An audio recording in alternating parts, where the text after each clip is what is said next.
Hey everyone, welcome to episode 2 of my Thinking Out Loud series.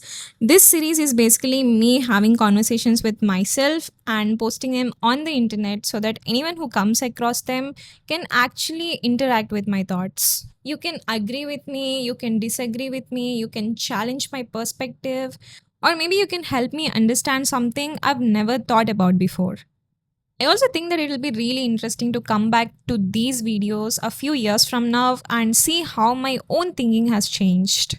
So, today's topic is something that I've wanted to talk about for a really long time. It's called Why We Believe What We Believe. Recently, I've been reading Sapiens by Yuval Noah Harari. One idea that really fascinated me is that humans are able to cooperate because we believe in shared stories. Money, companies, countries, law, religion, whether or not we agree with every example, these shared beliefs have played a huge role in how societies came together and functioned. That got me thinking not just about religion, but about beliefs in general. I asked myself a very simple question. If I had been born somewhere else, would I still believe what I believe today? If I had been born in Italy, would I probably grow up Christian? And if I had been born in Saudi Arabia, would I probably grow up Muslim? If I had been born in a Hindu family in India, that's exactly what happened in my case. So, how much of I believe today did I consciously choose? And how much was decided before I was even old enough to think for myself? I'll tell you something personal. I was born in a Hindu family, but my parents never forced any religion on me. There wasn't this pressure that I had to believe in a certain way. But I studied in a missionary school. We celebrated Christmas, we sang songs, and we participated in skits that were stories taken from the Bible. So, naturally, as a child, I became really curious about Christianity. Looking back, I don't think it's because I have carefully studied different religions and chosen one. I was just a kid. I was too young to consciously choose. But I was old enough to absorb everything that was happening around me. I don't think that is unique to me. I think that's how all of us learn. Our family influences us, our school influences us, our friends influence us, our country influences us, our culture influences us. And all of this happens long before we are old enough to question anything. And I don't think it's a bad thing. It's just how humans grow. But at some point, I think we owe it to ourselves to ask, do I believe this because I've thought about it, or do I believe this because it's familiar? Today, I'm in a very different place. I don't really consider myself as religious. Do I believe that there is something greater than us? Maybe. You can call it God, you can call it universe, or you can call it higher power. I honestly don't know, and I'm okay with not knowing. Personally, I don't feel convinced that any one religion has all the answers. But that's just where my journey has brought me, and I'm not asking you to arrive at the same conclusion. And this isn't even just about religion. Let's think of something much simpler.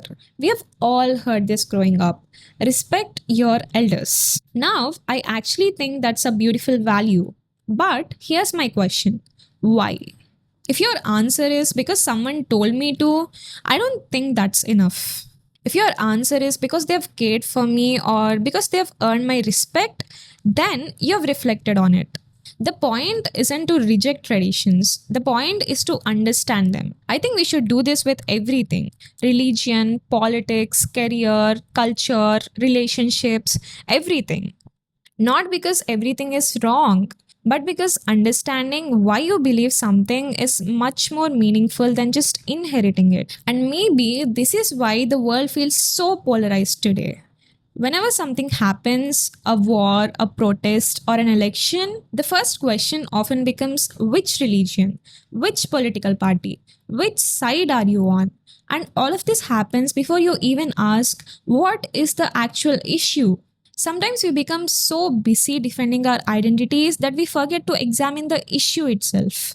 And I don't think that's healthy. One thing I've realized is questioning something doesn't automatically mean rejecting it. If anything, a belief that survives honest questions becomes even stronger. So don't blindly reject traditions, but don't blindly accept them either. Read, think, listen, ask questions, be curious, then decide for yourself. And everything I've said in this video could be wrong, and I'm okay with that. Maybe a year from now, I'll think differently. And if that happens, I hope I have the courage to admit it.